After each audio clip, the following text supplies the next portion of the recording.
in 2011. All right, welcome back to GTTV. I'm Daniel Kaiser, and I could not be more excited to introduce you to Casey Hudson from BioWare. We've seen Mass Effect 3 already, but we're going to see more, an extended edition of the demo. Tell us what we're seeing. Well, you saw the press conference stuff, and this is some of the stuff that we're showing behind closed doors. It's, you know, a pretty significant stretch from the actual game. We're going to see combat, cutscenes. This is how the actual game's going to play. Let's take a look. However, I'm fine, Commander. females kept secret, possibly a mole in STG, could be indoctrinated.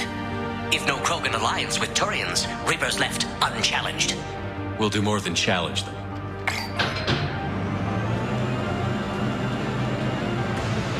Shepard, meet us at next checkpoint. Cerber is likely to target.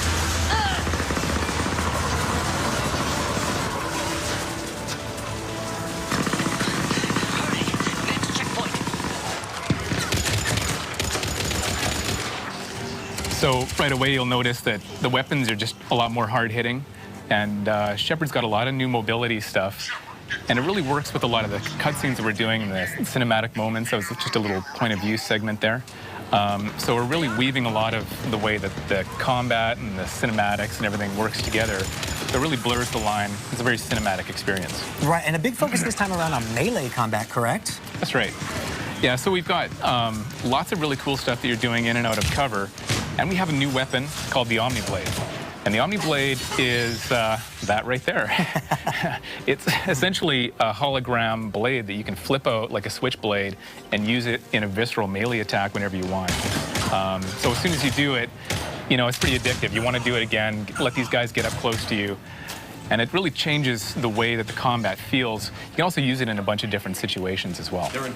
Moving around the environment seems a lot quicker and more intuitive as well. Talk a little bit about that. Right, well, you'll see Shepard take cover here. And so in addition to the cover stuff, we've also got like rolling between cover. Shepard is able to do combat rolls to the side, forwards, backwards. And this allows you to get in and out of trouble a lot easier and faster. So you can use that Omniblade, rolling into cover, mantling things a lot faster. So that really helps. And the other thing is, what you'll see here is these enemies have more complex behaviors. These particular ones here are carrying shields. And so you might have seen that in the game before. But the cool thing about Mass Effect combat is that you have a squad of 3 characters. So while 2 of them are fighting the guys up the one side, Shepard's able to move around. And now flanking actually really does something interesting.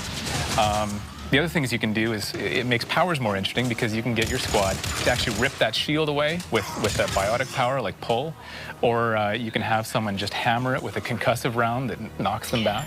So now tactics just make a lot more sense when the enemies are a lot tougher. Excellent. What are we taking a look at here now? Shepard's going to move this pod up ahead. Containment shield strong, but not designed for direct fire. This isn't your problem, Commander. You don't know me. But I'd like to. Hang in there. How many more checkpoints? Just landing area. Hope Urdnot Rex still waiting. Rex can't keep his hands off a fertile female. He'll be there. I'll see you up top. Enemy! All right, we're talking a little bit about the squad mates there, and obviously we were talking about that before, but what can you tell us about the characters in the game? Well, you're going to bring back a few characters you might have seen before from Mass Effect 1 and 2, and we're introducing a whole bunch of new characters as well. Right there you saw how Shepard's new mobility stuff allows you to actually be stealthy, and you can combine that with the Omniblade to be stealthy and pretty lethal, just pulling guys right over cover to use your Omniblade attack. And then we're also going to show how, you know, there's another style of play. You're really choosing how you want to play. And up here, we're going to show more of a run-and-gun approach.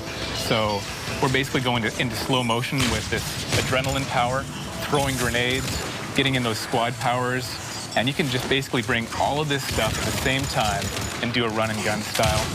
And you can see chaos ensues. Absolutely ensues. It's pretty intense, and as somebody who's been following the series, it's obviously a lot more action-oriented. But talk about the RPG elements as well. It's not just an action game. That's right. Yeah, we've really deepened the whole RPG experience, so you're not just getting access to new powers now, you also choose what version of those powers you want. So we're going to move it up ahead here, and what we're going to see is a Cerberus Atlas. It's not just an enemy, it's actually a vehicle that you'll get to control in the game. Pod then transfers to loading area. Let's get you out of there.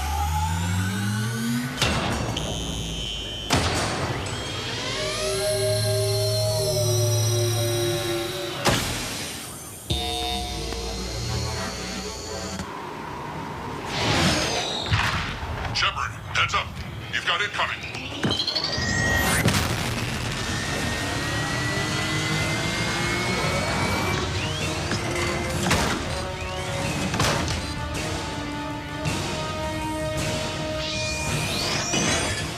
All right, that's going to do it for now. The game is looking amazing, but that's not all. The battle for Earth is beginning soon online at GameTrailers.com. You want to see that? The extended version of the demo is coming up. Casey, thanks so much for your time. We appreciate it, and best of luck with the game. Awesome. Thank you.